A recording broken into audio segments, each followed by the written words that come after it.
Please support this channel by clicking subscribe, then hitting the bell, and then hitting all to get future notifications. Hello, welcome to another White Wine Wednesday edition of Suburban Somm. That's becoming kind of a habit here on the channel, and I think it's just helped me to do something to kind of have a regular schedule. And Wednesdays we're always drinking wine, usually whites. Might have to change that up a little bit, might get a little tiring, but along those lines I decided to change it up and get away from the California whites for a little bit and go across the pond, as they say, over to France. Almost didn't do this video, partially because I'm terrible at pronouncing these names, but as you can see, I've already cracked this bottle, tasted it, and I thought it was fantastic. I said, I got to do a video about this wine.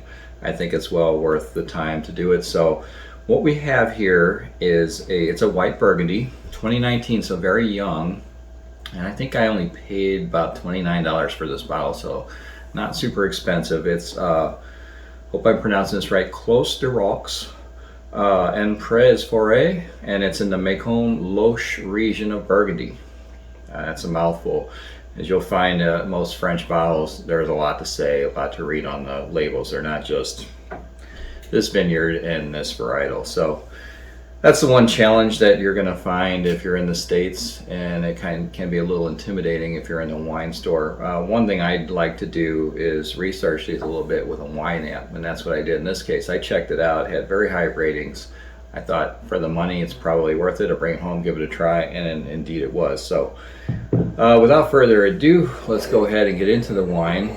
I don't know if it's showing up here, but it's actually fairly pale gold in the glass, nice legs, bordering on syrupy.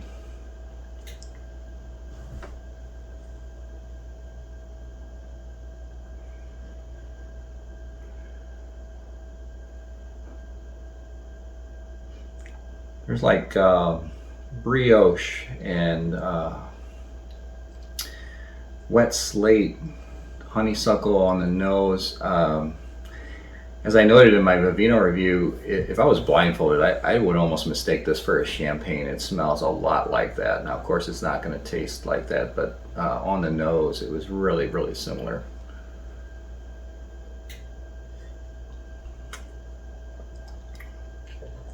So here I'm going to tell you what I like about this wine. I rated it pretty high. This is going to be appealing to a wide range of drinkers. There's almost no perceptible oak, first of all, so if you're off-put by oak, no worries here. The finish has kind of got like some candied pears, and if that sounds sweet to you, it is, but when I say sweet, don't think Moscato. It's maybe sweet for Chardonnay, but it's just really, really easy drinking, just easy on the palate. It's something you could probably get in trouble with. You could really, I almost dare say, pound this wine, because it's just very refreshing and just really tasty.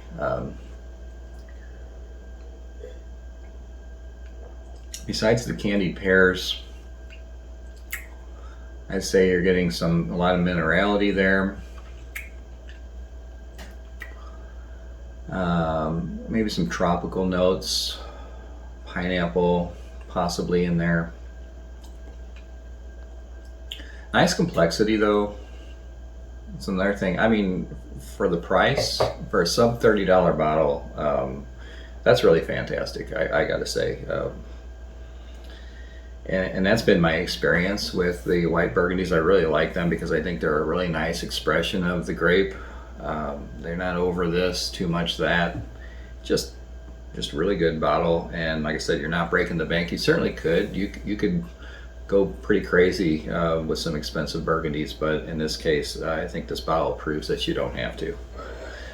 I picked it up at a littler wine store. This is not something I find in my local grocery stores, unfortunately, but I'd say if you happen upon this bottle, and there's a few other ones too. They have, I forget the other, Mâcon-Lochë from Clos de Rocs. It came up on my app, but I'm going to definitely be looking for those as well, based on how much I like this one. I would recommend checking them out.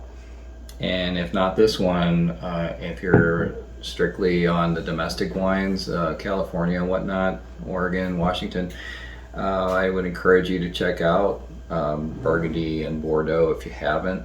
At least try the less expensive ones at first. Dip a toe, see if you like them or not, and then you could always move up to the more expensive ones. But I think if you did try this one, you would not be disappointed.